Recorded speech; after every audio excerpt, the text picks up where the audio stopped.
Hello guys, कैसे हो आप सभी लोग। Welcome back to another video of M education. इस चैप्टर के अंदर हम करने जा रहे हैं हाइड्रोकार्बन। अब इसमें आपको इसके अंदर थोड़ा सा आपको ब्रीफ इंट्रोडक्शन दे देता हूँ कि हाइड्रोकार्बन क्या होता है। इस चैप्टर के अंदर हम एल्कीन्स एल्कलाइंस पढ़ेंगे कि इनकी केमिकल एंड फिजिकल प्रॉपर्टीज़ क्या होती है, और हम इनका प्रिपरेशन पढ़ेंगे कि ये कैसे प्रिपेयर होते हैं। ठीक है, अब हम स्टार्ट करते हैं। तो पहले आप देख सकते हैं मैंने क्या लिखा है। एल्कीन्स क्या लिखा है मैंने पहले। एल्किन्स एल्किन्स वो होती है जो केवल सिंगल बॉन्ड बनाते हैं, आप देख सकते हैं। ठीक है, और इसका जनरल फार्मूला होता है, और जो इसमें एन है वो नंबर ऑफ कार्बन है। और ये मैंने थोड़े से एग्जांपल लिखे हैं। सी एच फोर को हम मीथेन कहते हैं, C2H6 को ईथेन कहते हैं। जिसके पीछे हमेशा याद रखिएगा एन लग जाए, जिसके पीछे अगर एन लग जाए तो समझ लीजिए वो केवल और केवल सिंगल बॉन्ड बनाएगा। ठीक है, अब हम बहुत ही जल्द ऑर्गेनिक केमिस्ट्री स्टार्ट करेंगे, उसके अंदर हम ये बातें आपको क्लियर कर दी जाएगी। ठीक है, तो अब हम आगे बढ़ते हैं। ये देखिए, अब मैंने यहाँ लिया CH4 को एक नाम भी होता है इसका, ये लिख रखा मैंने मैट्स गैस, ये इसका नाम होता है। C3H8 को मैंने खोल के दिखाता क्योंकि ये सिंगल बॉन्ड बनाता है। और आप मेन पॉइंट इसका ये होता है कि जो हाइब्रिडाइजेशन होती है इसकी हर कार्बन की, वो sp3 ही होती है। आप ये आप इसी से भी पहचान कर सकते हैं, जिसकी sp3 हाइब्रिडाइजेशन आ गई वो एल्कीन्स में आएगा। ठीक है, हम आगे बढ़ते हैं। अब हम इसका एक एग्जांपल लेते हैं और आप समझेंगे। सॉरी, एग्जांपल तो आप ले चुके हैं, अब हम प्रिपरेशन पे चलते हैं। कि प्रिपरेशन पे चलते हैं और देखते हैं कि कैसे प्रिपेयर होता है। तो हम आगे बढ़ते हैं। ये देखिए, मैंने प्रिपरेशन ऑफ एल्कीन्स लिया है। पहले नंबर पे हाइड्रोजनेशन ऑफ अनसैचुरेटेड हाइड्रोकार्बन। इसमें हाइड्रोजनेशन होता है अनसैचुरेटेड हाइड्रोकार्बन का। ठीक है, अब मैंने एक एग्जांपल लिया आपको। सी एच टू का double bond plus O H2 किसकी प्रेजेंट में करवा रहे हैं हम, निकिल की प्रेजेंट में करवा रहे हैं। कितने डिग्री सेल्सियस, 200 डिग्री सेल्सियस, जो कि बहुत ही ज़्यादा हाई टेम्परेचर पे होता है ये। ठीक है, तो हम कर पढ़ते हैं। सी एच थ्री बन जाएगा, इथेन बन जाएगा ये। ठीक है, और जो मैंने ये याद रखिएगा, जो मैंने ये रिएक्शन लिया है, इस रिएक्शन का नाम ये है। ये कभी ये एग्जाम में पूछा जा सकता है कि कोई आपको रिएक्शन दे दी पूरी, अब पूछेंगे इस रिएक्शन का नाम बताओ। ये थोड़ी मेन रिएक्शन है, इसलिए मैंने इसका नाम ये नीचे लिख रखा है। ठीक है, अब हम बढ़ते हैं आगे। ये मैंने दूसरा एग्जांपल लिया है प्रोपेन। प्रोपेन का अब पीछे एन लग गया ट्रिपल। मैं आपको ये आप चिंता मत कीजिए, पीछे जिसके पीछे एन लगता है, इन लगता है, जो वाइन लगता है, प्रोपेन लगता है, ये थ्री बॉन्डेड बनाते हैं। ये मैं आपको जल्द से जल्द हो सके मैं ऑर्गेनिक केमिस्ट्री स्टार्ट करने की कोशिश करता हूँ इस चैप्टर को ख़त्म करने के बाद। ठीक है, तो अब आप ये देख सकते हैं, ये भी मैंने निकिल की प्रेजेंस में ही करवाया, और इसने प्रोपेन से क्या बना, प्रोपेन मतलब सिंगल बॉन्ड बनाया इसने। अब हम अगली रिएक्शन पे चलते हैं। ठीक है, ये इसका प्रिपरेशन आप ये याद रखिएगा, वुर्स रिएक्शन। इसमें आप देख ले क्या लिख रखा, when alkali halide is react with Na। का मतलब आप अच्छी तरह से जानते हैं, sodium. Sodium is presence of dry ether alkaline is form. ठीक है, अगर मतलब कि हम एल्कलाइल हैलाइड का रिएक्शन Na के प्रेजेंस में करवाते हैं तो ड्राई Na की वो रिएक्ट करवाते हैं Na, मतलब Na से किसकी प्रेजेंस में, ड्राई ईथर की प्रेजेंस में, तो वो क्या बनाता है, एल्कीन। ठीक है, ये मैंने एग्जांपल लिया है, आप देख सकते हैं। ठीक है, और सबसे इसका मैकेनिज्म देख लीजिए, फ्री रेडिकल रिएक्शन होती है, ये फ्री रेडिकल रिएक्शंस होती है। अब हम आगे बढ़ते हैं। ये आप देख सकते हैं मैंने क्या लिखा है, when alkyl group is straight then the disproportionation product is major than cup. इसमें आपको बता देता हूँ साफ कि इसके अंदर मेजर एंड माइनर प्रोडक्ट भी होते हैं। अब आप कहोगे सर कैसे, तो ये देखिए मैंने नीचे एक एग्जांपल लिया है। ठीक है, इसकी क्या कहते हैं, रिएक्शन मैंने Na के साथ करवाई है ड्राई ईथर में, तो ये दो प्रोडक्ट बनाएगा मेरे। ये देखिए, ये दो प्रोडक्ट बनाए इसने मेरे।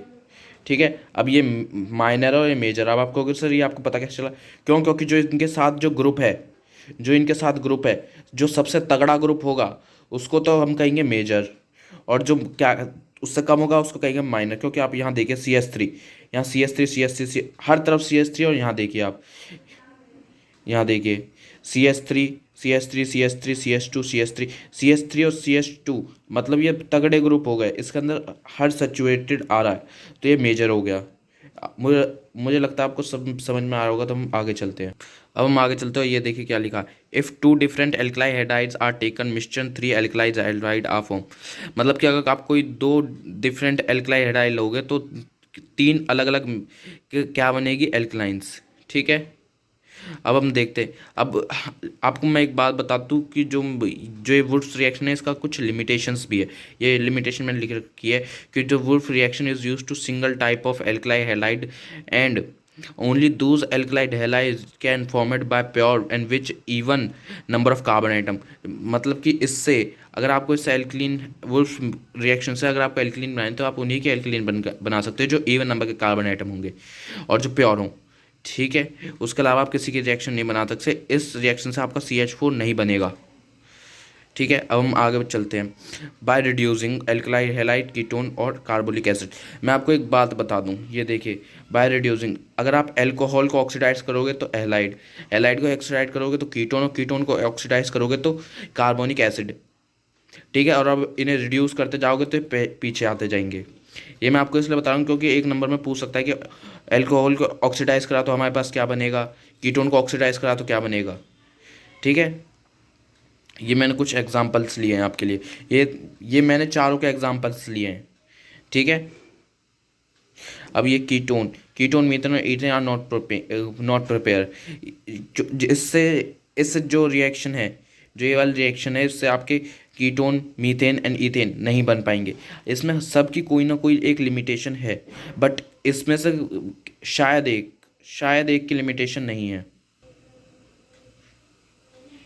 अब हम आगे बढ़ते हैं। If alkyl ketone is reduced in presence of ZNNHG can HCl then taken this reaction reduce now as Clemmensen reduction. जो ये मैंने ऊपर लिखे हैं क्लेमेंसन रिडक्शन, एक साइंटिस्ट का नाम है, उसके रिड्यूसिंग एजेंट है। अब हम आगे बढ़ते हैं।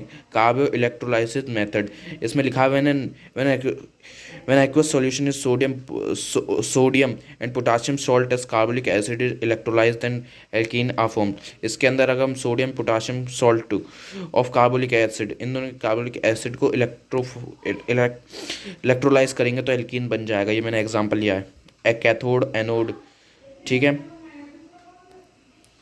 ठीक है, इसमें लिखेगा ethane and methane prepare will not prepare. जो इथेन और मीथेन है, इस जो क्या कहते हैं, इस रिएक्शन से प्रिपेयर नहीं हो पाएंगी।